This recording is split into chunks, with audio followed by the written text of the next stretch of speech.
Bismillahirrahmanirrahim. Assalamualaikum warahmatullahi wabarakatuh.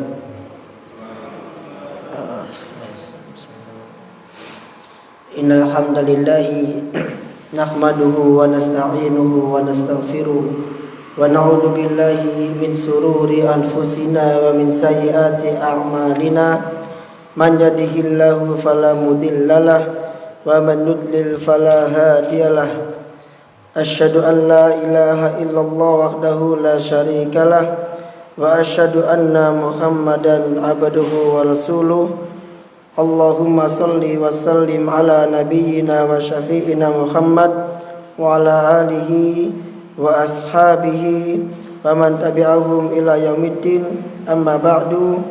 Para jemaah Masjid Al-Jariyat Ats-Tsalath yang dimuliakan oleh Allah Subhanahu wa taala, kita bersyukur kepada Allah karena Allah telah memberikan karunia kepada kita hingga detik hari ini, sehingga kita bisa hadir di majelis yang mulia untuk mempelajari hadis Nabi SAW. Pada pertemuan atau pada majelis kali ini, ma'asyiral muslimin, kita akan membahas suatu hadis yang menurut saya menarik, yaitu berkenaan dengan qurratul ain. Berkenaan dengan qurratul ain, yakni qurra itu artinya adalah sesuatu yang dingin. Al-ain itu artinya adalah mata. Qurratul ain maka artinya adalah mata yang dingin, atau kita lebih artikan sebagai penyejuk mata, yaitu membahas tentang permasalahan anak sebagai qurratul ain, sebagai penyejuk mata.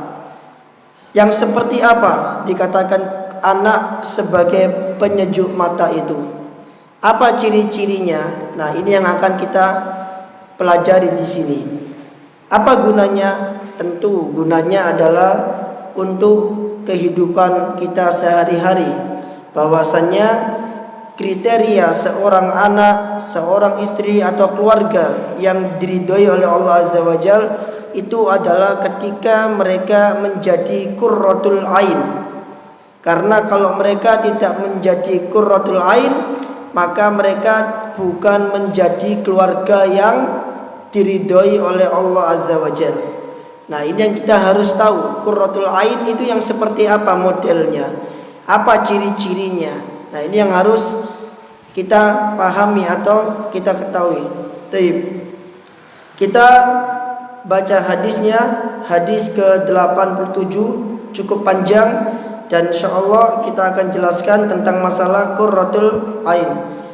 Karena hadisnya panjang, jadi insyaallah ana baca sendiri ya. Atau mungkin antum baca per koma. Bisa per koma. Antum berhenti, ana artikan, berhenti, artikan, berhenti, artikan, begitu.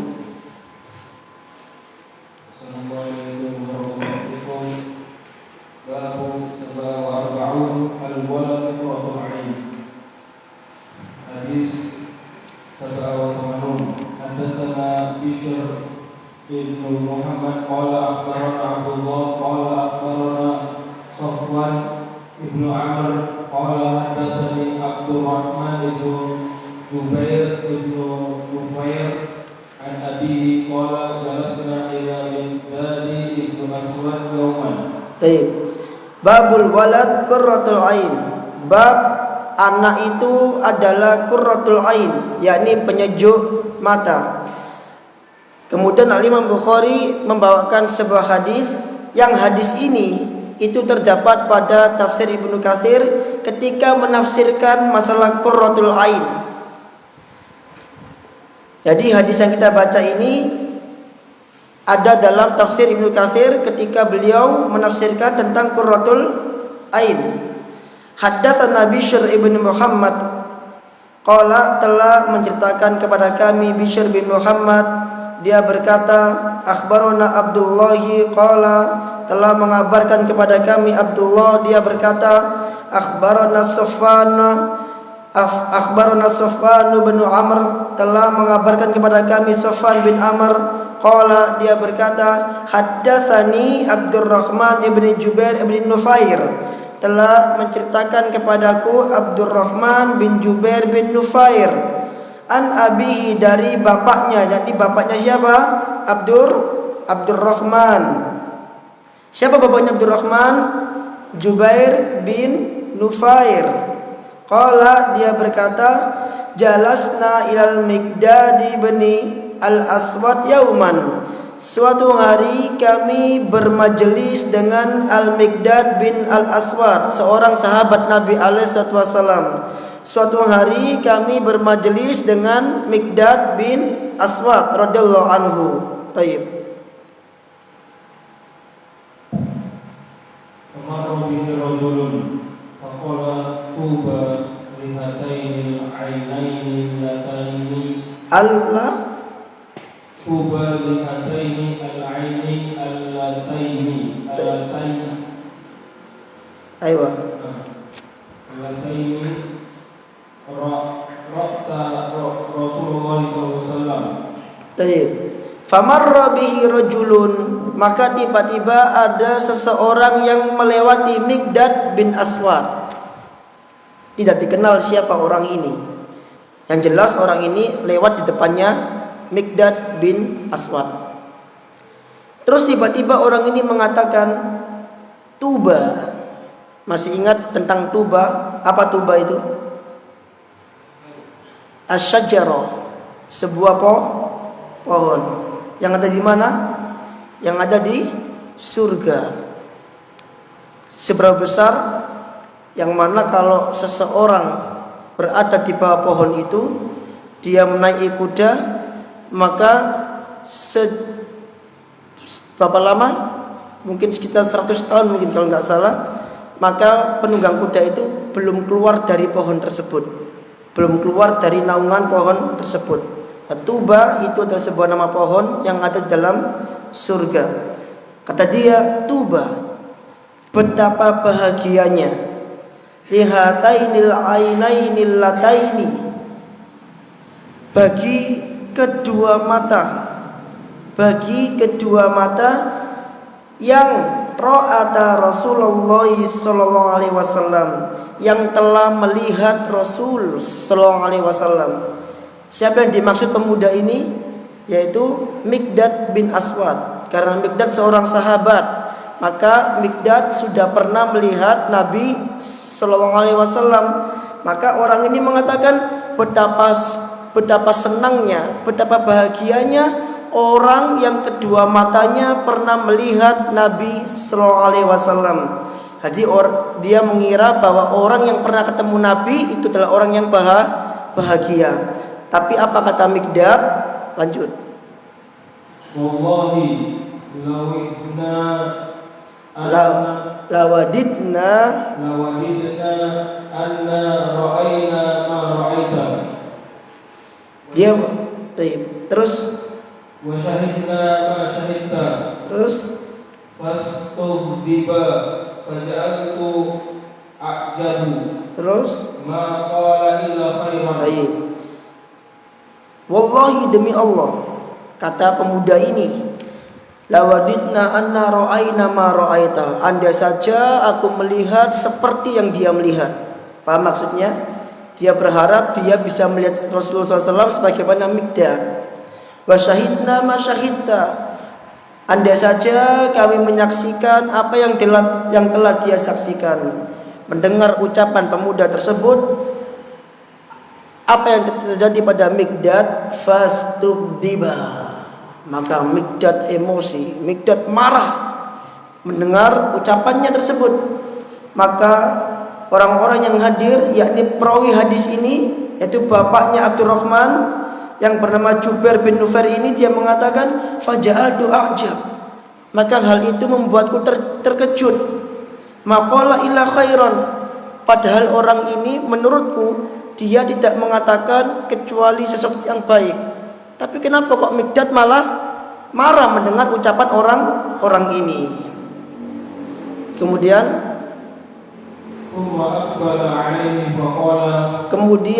Mikdad menghadapkan wajahnya ke orang ini karena marah dia mendengar ucapan orang ini. Faqala, kemudian Mikdad mengatakan,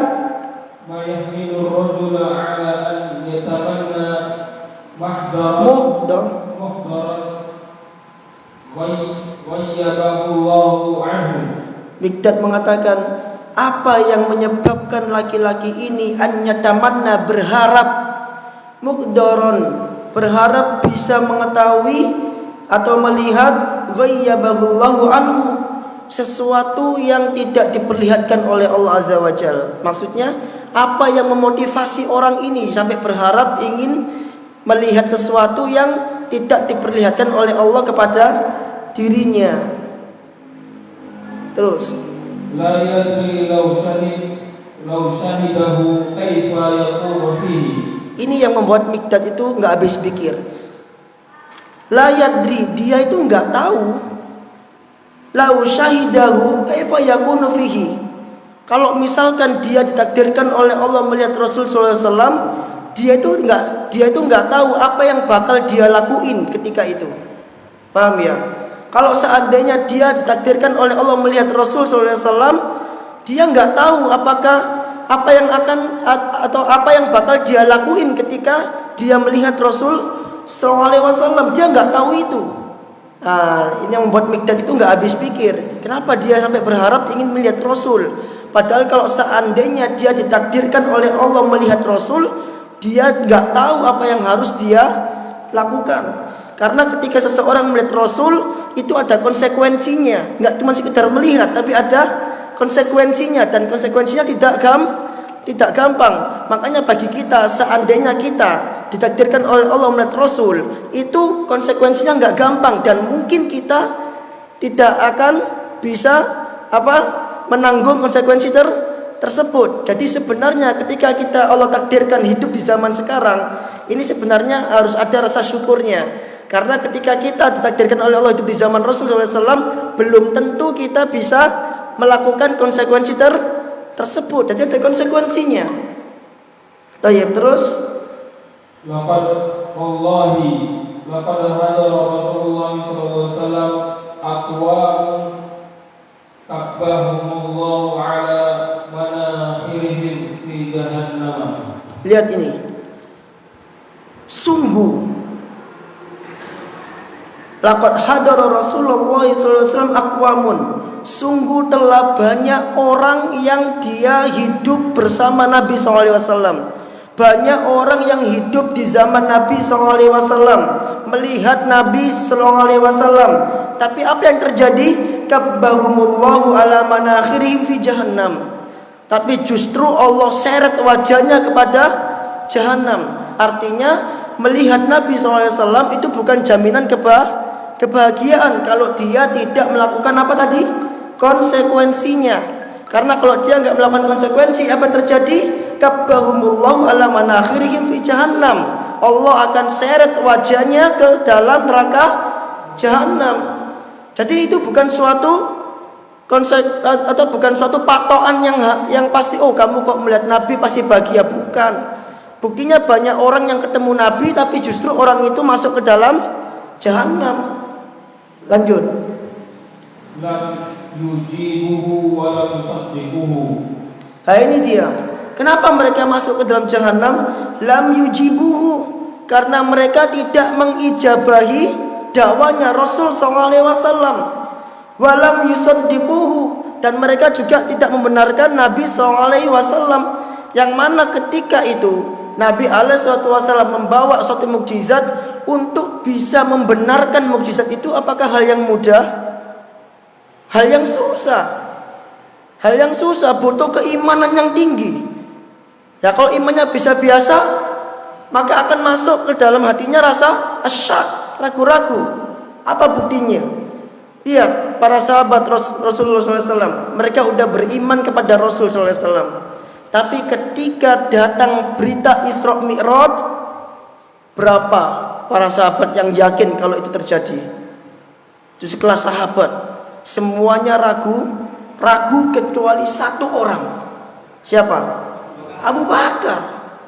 Ini menunjukkan nggak gampang membenarkan sesuatu yang dibawa oleh Nabi Sallallahu Alaihi Wasallam. Lah kok orang ini malah berharap pengen melihat Nabi Sallallahu Alaihi Wasallam? Nggak gampang. Banyak orang yang hidup di zaman Nabi lam yujibuhu, tidak mengijabah dakwanya Nabi Sallallahu Alaihi Wasallam. Walam yusaddiquhu, tidak membenarkan dakwanya Nabi Sallallahu Alaihi Wasallam. Ya gimana mau membenarkan? Bayangin. Sesuatu yang dibawa Nabi itu terkadang khariqul adat. Khariqul adat itu di luar adat, di luar kebiasaan manusia pada umumnya. Sesuatu yang aneh, sesuatu yang ganjil bagi mereka. Dan tiba-tiba mereka diminta membenarkan dengan keimanan mereka. Padahal itu nggak masuk akal. Ini kan susah. Orang kita sekarang saja yang sudah Islam terkadang mengukur sesuatu itu dengan rasional kok. Apalagi di zaman itu, yang mana sesuatu itu tidak bisa diukur dengan rasional. Nah ini membuat Mikdad emosi. Paham sampai sini ya? Kita lanjut kisahnya. Awala tahmaduna Allah azza wa jalla idza akhrajakum la ta'rifuna illa rabbukum wa tasaddaquna bima jaa'a bihi nabiyyukum sallallahu alaihi wasallam qad kufitumul balaa bighairikum. Nah ini yang harus dilakukan oleh pemuda tadi. Apakah kalian tidak memuji Allah azza wa jalla tatkala Allah mengeluarkan kalian, yakni menciptakan kalian, la ta'rifuna illa rabbakum, dalam keadaan kalian tidak mengetahui sesuatu kecuali langsung beriman kepada Allah? Ya kan enak, lahir langsung beriman kepada Allah, nggak perlu disiksa dulu, nggak perlu perang-perang dulu, langsung beriman kepada Allah. Maka demikian, apakah kalian tidak memuji Allah atas hal ini? Harusnya kan bersyukur gitu loh. Fatasaddaqu bima jaa'a bihi nabiyyukum sallallahu alaihi wasallam, maka kemudian kalian membenarkan apa-apa yang datang kepada nabi kalian sallallahu alaihi wasallam. Qad kufitumul bala' bi ghairikum, sungguh kalian telah diselamatkan oleh Allah dari musibah yang menimpa orang-orang selain kalian. Siapa itu? Para sahabat Nabi sallallahu alaihi wasallam. Mereka musibahnya berat. Di antara para sahabat sampai ada di antara mereka yang hampir menyerah, mendatangi Nabi SAW ketika Nabi SAW bertelekan di depan Ka'bah. Ya Rasulullah, apakah engkau tidak berdoa kepada Allah Azza wa Jalla agar Allah menolong kita? Kan gitu. Mereka minta, wahai Rasulullah, mata nasrullah, kapan pertolongan Allah? Hampir menyerah mereka. Rasul SAW menguatkan mereka. Sesungguhnya umat-umat sebelum kalian ada di antara mereka yang punggungnya disisir dengan besi. Ada di antara mereka yang digergaji dari ujung kepala sampai ujung kaki. Tapi itu semua sama sekali tidak membuat mereka lepas dari agama mereka. Hampir menyerah para sahabat waktu itu, saking dahsyatnya siksaan Quraisy. Bahkan kenapa kok ada peristiwa hijrah ke Madinah? Sebelum ke Madinah ada hijrah ke Habasyah. Kenapa? Di antara hikmahnya adalah untuk menyelamatkan agama mereka, yang saat itu hampir saja mereka tidak bisa menampakkan agama mereka di Mekah, nggak nyaman, maka diperintahkan hijrah. Makanya kata Mikdad, qad kufitumul bala' bi ghairikum, Allah telah membebaskan kalian dari musibah yang menimpa orang-orang sebelum kalian. Kenapa nggak bersyukur? Kenapa kok sampai berharap bisa melihat Nabi Sallallahu Alaihi Wasallam? Itu maksudnya. Wallahi, laqad bu'itha an-nabiy sallallahu alaihi wasallam ala ashaddi halin bu'itha 'alaiha nabiyyun qattu. Wallahi, demi Allah, kata Mikdad, laqad bu'itha, sungguh Nabi alaihi wasallam telah diutus pada suatu keadaan yang lebih sulit dibanding pada suatu keadaan yang lebih sulit, yang mana tidak ada seorang nabi pun yang diutus dengan keadaan tersebut. Ketika dibanding semua para nabi, keadaan Rasul SAW diutus itu lebih berat dan lebih susah. Terus lanjut. Fi fatrati wa jahiliyati ma yarawna anna dinan afdalu min ibadatil awsan. Dan pada masa jahiliyah, kata Mikdad, mereka manusia itu tidak menganggap bahwasanya ada agama yang lebih utama dibanding agama yang beribadah kepada al-awsan. Al-awsan apa? Berhala. Di mana pada waktu itu agama yang paling baik itu adalah agama dengan penyembahan berhala. Dan konyolnya mereka menganggap penyembahan berhala itu bagian dari agama Ibrahim alaihissalam. Ini konyolnya. Makanya ketika Nabi SAW datang membawa ajaran baru, yang mana ajaran baru ini sebenarnya ajaran Ibrahim yang asli, tapi dianggap oleh orang kafir Quraisy Muhammad telah menyimpang dari ajaran Ibrahim, padahal mereka yang menyimpang. Ya kan susah, sudah tertanam dalam mindset mereka kebenaran sesuai Ibrahim, kebenaran sesuai agama Ibrahim itu yang menyembah al-awthan, itu mindset mereka. Maka susah bagi Nabi SAW bagaimana merubah mindset mereka, pemikiran mereka ini susah karena sudah mendarah daging. Lanjut.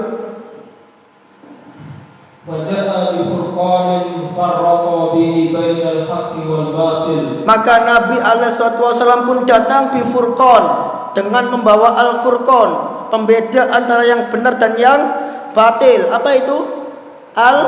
Al-Quran. Belum selesai. Yang membedakan antara kebenaran dan yang batil. Lanjut.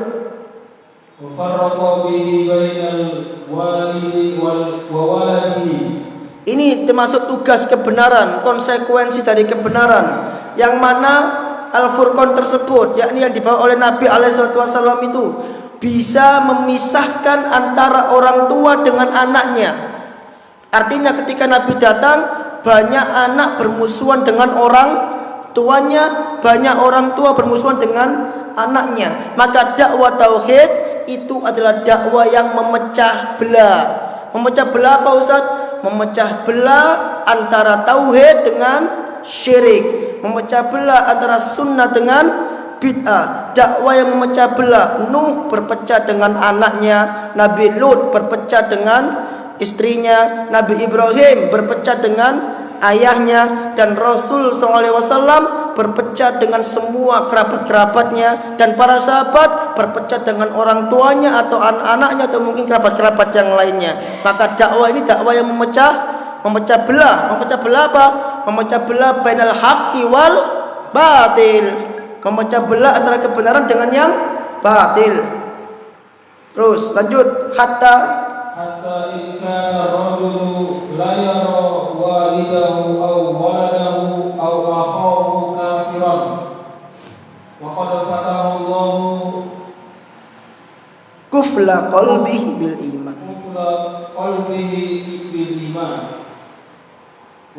Baik, hasbuk. Sampai hatta in kana rajul, sampai ada seseorang dia melihat orang tuanya atau anaknya atau saudaranya kafir. Ada seseorang yang dia melihat orang tuanya kafir, anaknya atau anak yang kafir, atau mungkin saudaranya yang kafir.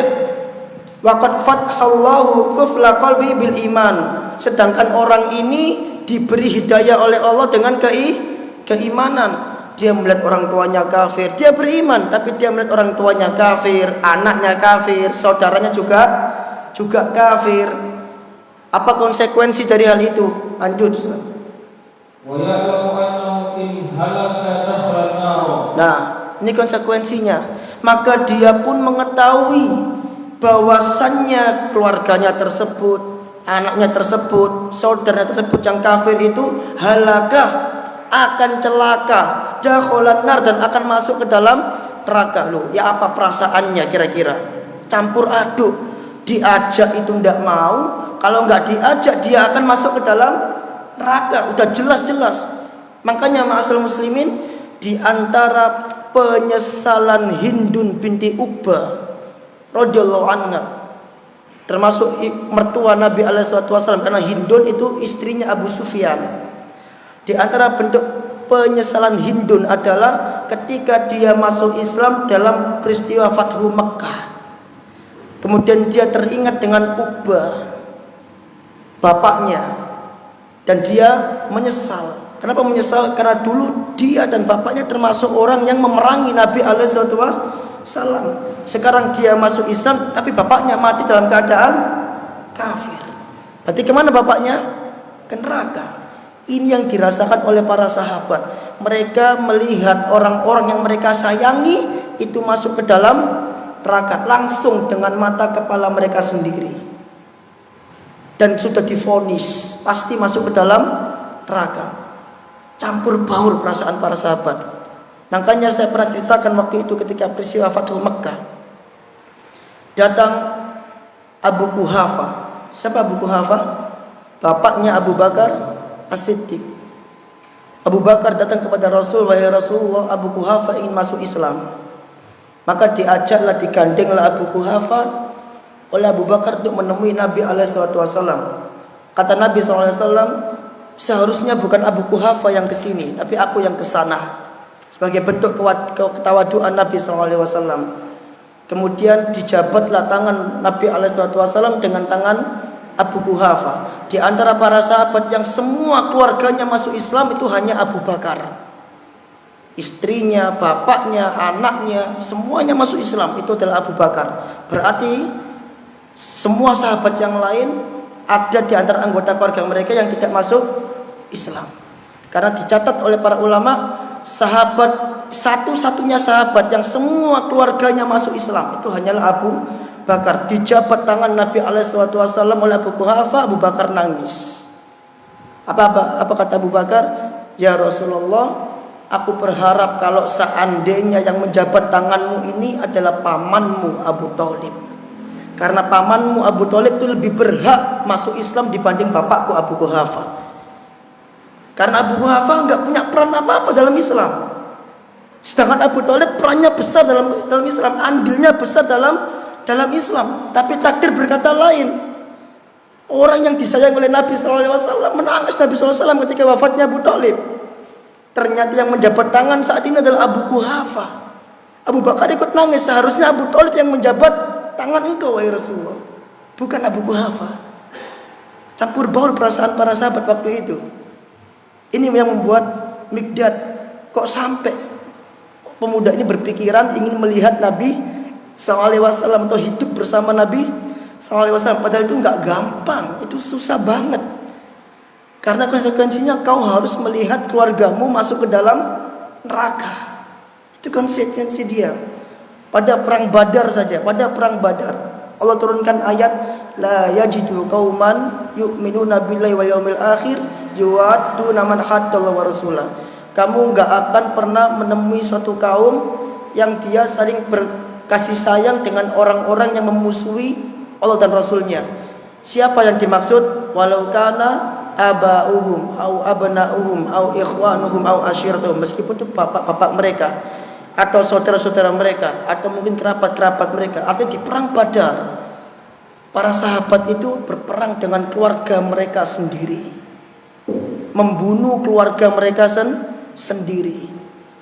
Yang sebenarnya perang Badar ini dihindari oleh orang-orang kafir Quraisy, dihindari betul oleh mereka. Kenapa? Karena mereka tidak ingin bangsa Arab tahu bahwa orang Quraisy berperang dengan keluarga mereka sendiri. Aib bagi mereka. Tapi qadarullah terjadi. Jadi meskipun bapaknya dia sendiri kalau memusuhi Allah dan Rasulnya berperang, ketemu di perang Badar. Bayangin gimana perasaan sahabat ketika mau membunuh bapaknya sendiri, ketika mau membunuh anaknya sendiri, ketika membunuh saudaranya sendiri. Udah gak karu-karuan itu. Orang kita aja sekarang aja betapa sayangnya kita sama orang tua kita, sayang sekali sama anak kita. Para sahabat tentu mereka lebih sayang dibanding kita. Tapi ternyata takdir berkata lain. Mereka harus melakukan konsekuensi dari keimanan. Konsekuensi dari keimanan apa? Memusuhi orang-orang kafir. Itu konsekuensi. Harus mendahulukan cinta Allah dan Rasulnya dibanding cinta mereka kepada keluarga mereka. Lanjut, fala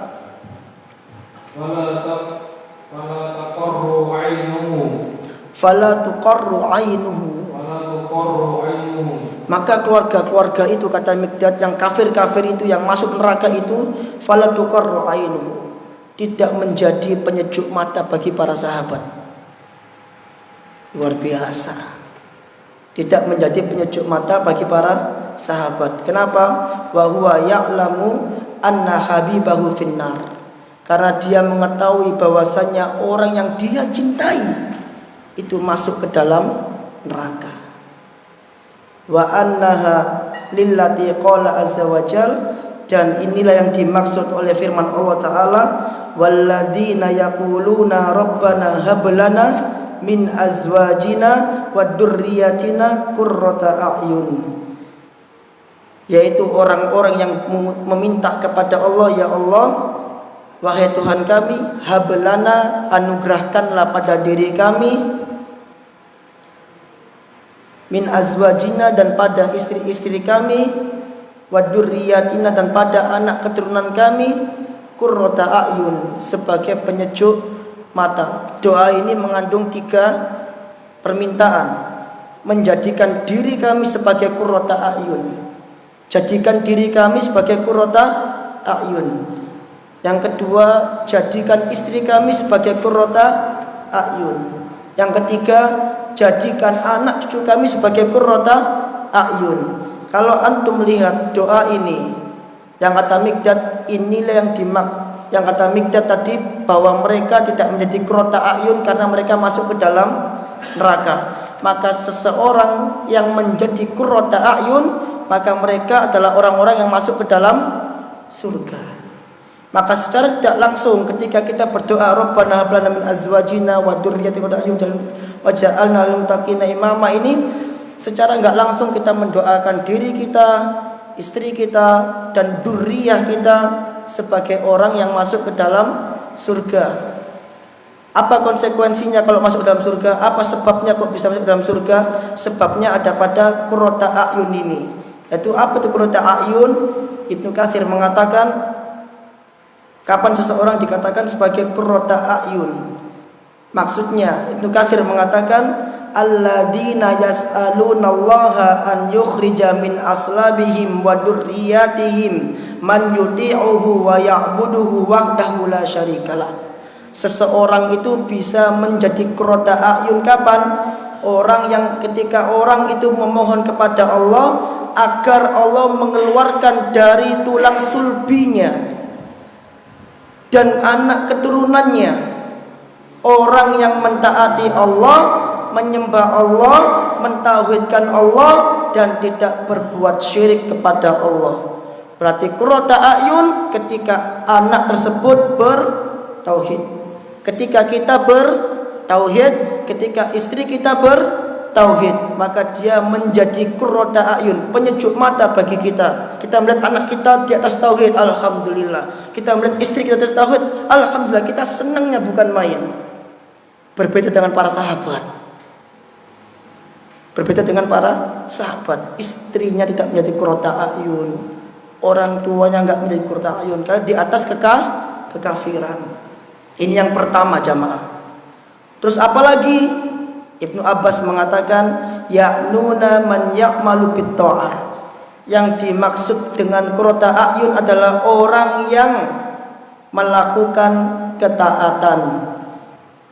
Fatuqirru bihi a'yunuhum fid dunya wal akhirah.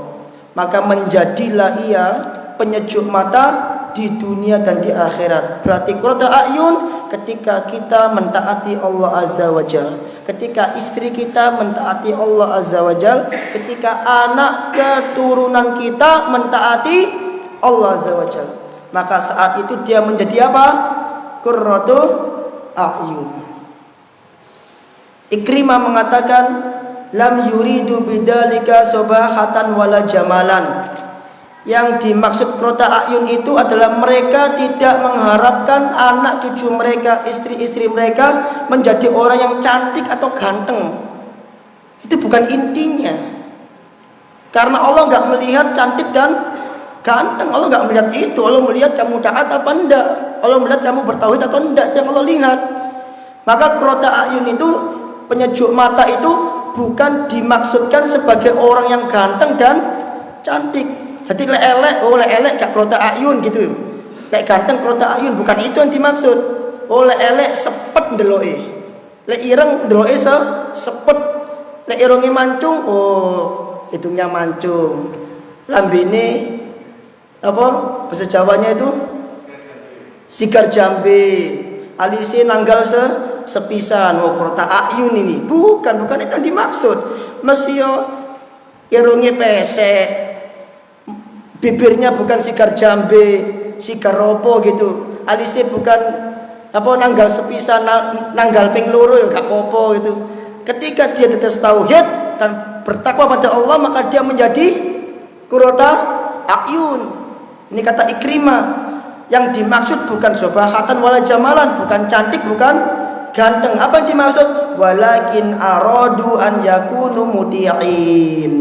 Akan tetapi mereka kepingin agar istri mereka, anak cucu mereka itu menjadi muti'in, orang-orang yang taat kepada Allah Azza wa Jalla. Al-Hasan Al-Basri su'ila an hadhil ayat, ditanya tentang ayat ini, apa maksud qurrata a'yun? Kata Al-Hasan Al-Basri, an yuriyallahu al-abdal muslima min zaujatihi wa min akhihi wa min hamibihi ta'atan lillah, ta'at Allah.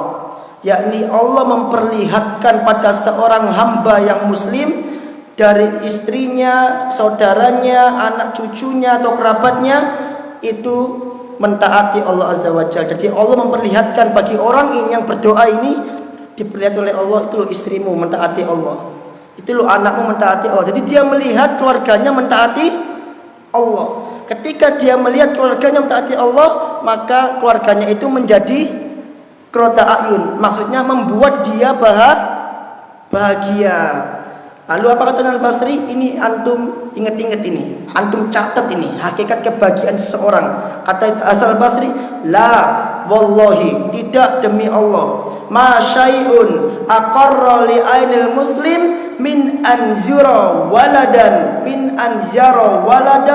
aw walada waladin aw akhan aw hamiman muti'an lillahi azza wa jalla. Tidak demi Allah, tidak ada sesuatu pun yang lebih membahagiakan bagi seorang muslim kecuali dia melihat anaknya atau cucunya atau saudaranya atau kerabat-kerabatnya tegak di atas ketaatan kepada Allah Azza wa Jalla. Jadi kalau antum ditanya apa yang membuat kita paling bahagia, yang membuat kita paling bahagia adalah ketika kita melihat istri kita sholat, ketika kita melihat anak kita sholat, ketika kita melihat cucu kita sholat, ketika kita melihat saudara kita sholat, berarti kita alhamdulillah mlebu surga bareng gitu. Ini kata-kata yang pantut ditulis dari tinta emas ini. Tidak ada demi Allah sesuatu pun yang lebih membahagiakan seorang muslim dibanding dia melihat anaknya awwaladu waladin awwalada waladin, atau anak cucunya, au akhon atau saudaranya, au hamiman atau kerabatnya, mudian lillahi azza wajalla, tegak di atas ketaatan Allah azza wajalla. Tak ulangi lagi, tidak ada sesuatu pun yang lebih membahagiakan seorang muslim melainkan dia melihat anaknya, istrinya, cucunya, saudaranya, kerabat-kerabatnya di atas ketaatan kepada Allah Azza wa Jalla. Kenapa kok tadi Miqdad mengatakan bahwa mereka tidak menjadi qurrata a'yun? Karena mereka masuk ke dalam neraka. Mereka tidak mentaati Allah, mereka tidak mentauhidkan Allah, mereka durhaka kepada Allah, mereka tidak mengijabah dakwah Nabi alaihissalam, mereka tidak membenarkan Nabi alaihissalam. Wa ya'lamu annahu finnar. Maka para sahabat melihat dengan mata kepala mereka sendiri bahwa keluarganya masuk ke dalam neraka, dan itu tidak menjadi qurrata a'yun bagi diri mereka.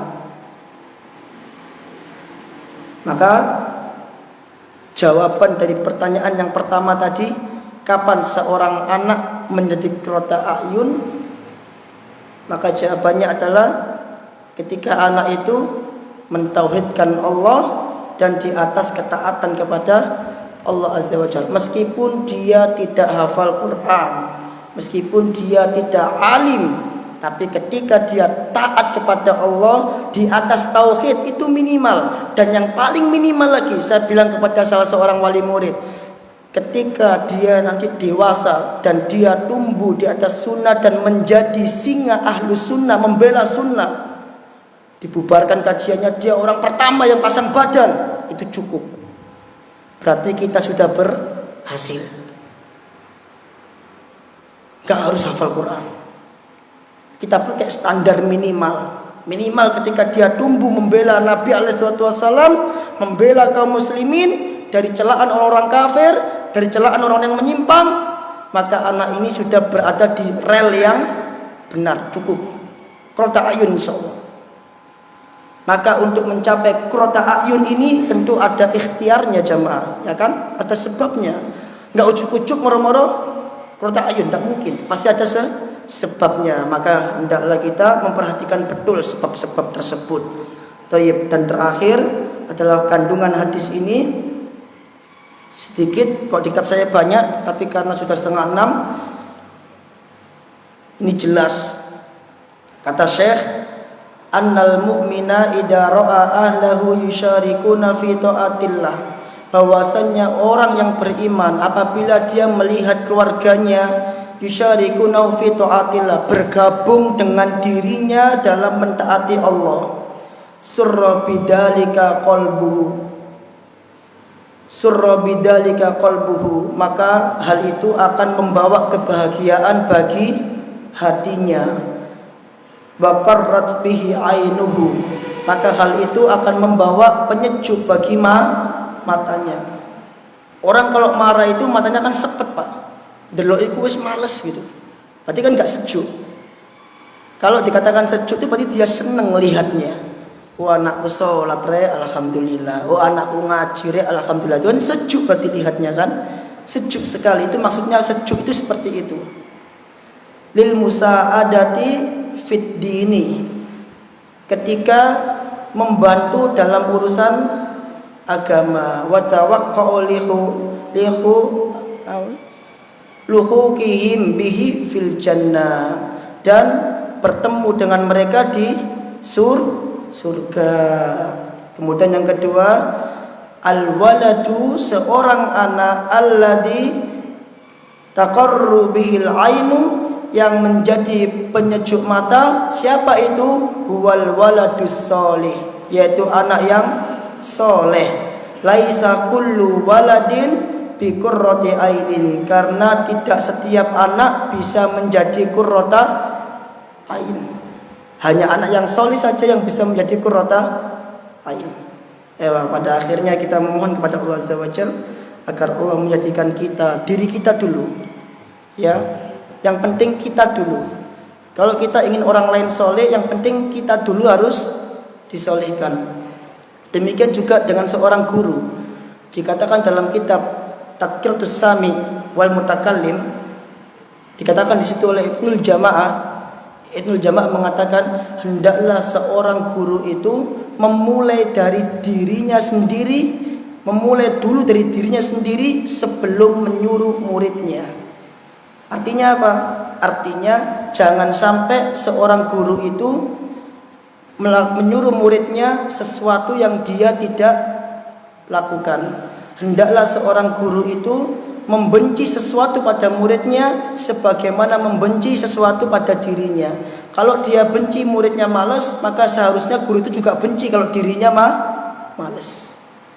Itu dimulai dulu dari diri sendiri, baru ke orang lain. Kalau diri sendiri belum betul, gimana memperbaiki orang lain? Terus kalau antum tanya, kalau gitu Ustaz kapan betulnya? Nggak akan ada betulnya. Antum hanya berusaha untuk betul. Makanya Nabi SAW mengatakan, qarribu saddidu wa qarribu fatabluhu. Mendekatlah kepada kebenaran, saddidu dan istiqomahlah, fatabluhu, maka kamu akan sampai pada tujuanmu. Baik. Wallahu taala a'lam bishawab. Alhamdulillah. Ada mau tanya?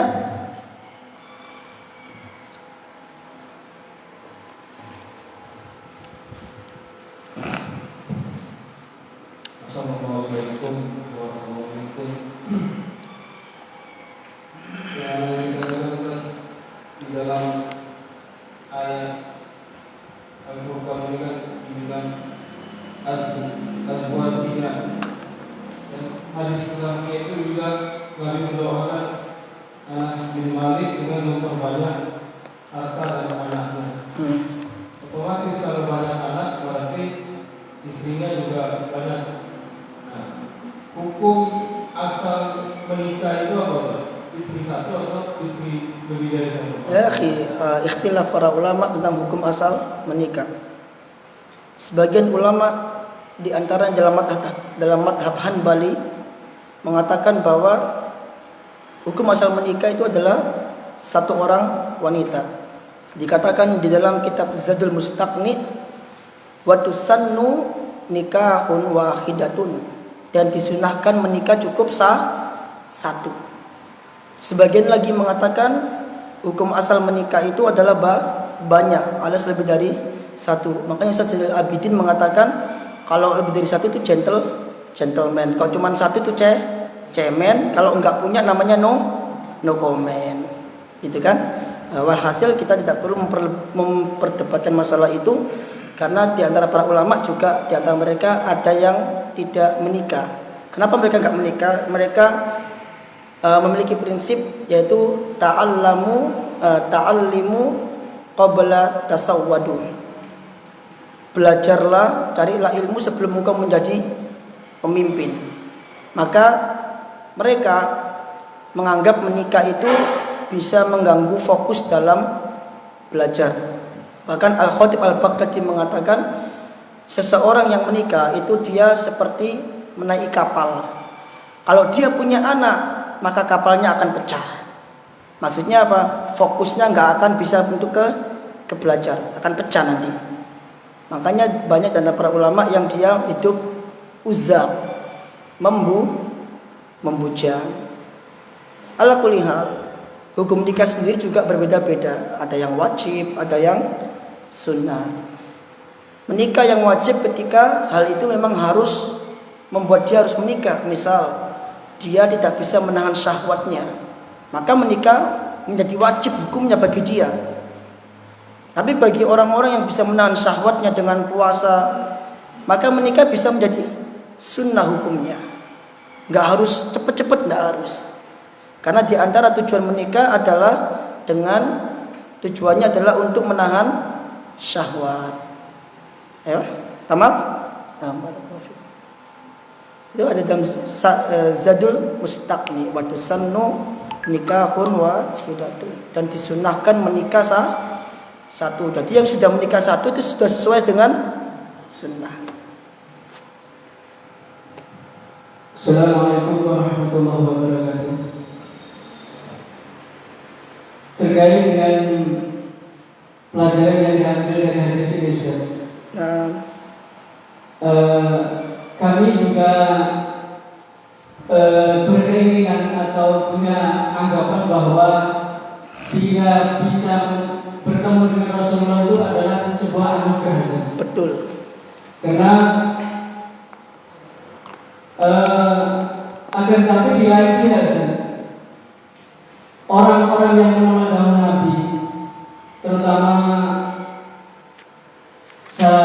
saudara dari sahabat-sahabat atau orang tua dari sahabat-sahabat bukankah mereka itu mengakui bahwa Nabi Sallallahu Alaihi Wasallam ini kan orangnya jujur, amanah, akhlaknya baik, dermawan. Akan tetapi kenapa juga masih menolak apa yang dikatakan Rasul selain memang tadi itu? Jazakumullah khairan. Karena menyombongkan diri. Allah Azza wa Jalla berfirman dalam surah Al-An'am, qad na'lamu innahu yaqulun. Sesungguhnya kami mengetahui apa yang mereka katakan. Fa innahum la yukadzibunak. Wahai Muhammad, mereka itu tidak mendustakan kamu. Walakinnahum dolamu bima walakin kanu anfusahum bimaka lupa.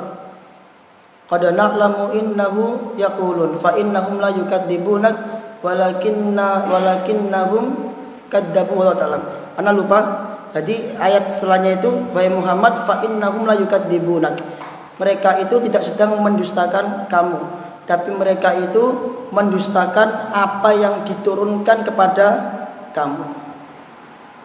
Jadi mereka mengakui Nabi SAW dengan akhlaknya, tapi mereka tidak mengakui apa yang diturunkan kepada Nabi SAW. Itu yang mereka dustakan. Walakinna, anda lupa itu ayatnya di surat Al-An'am.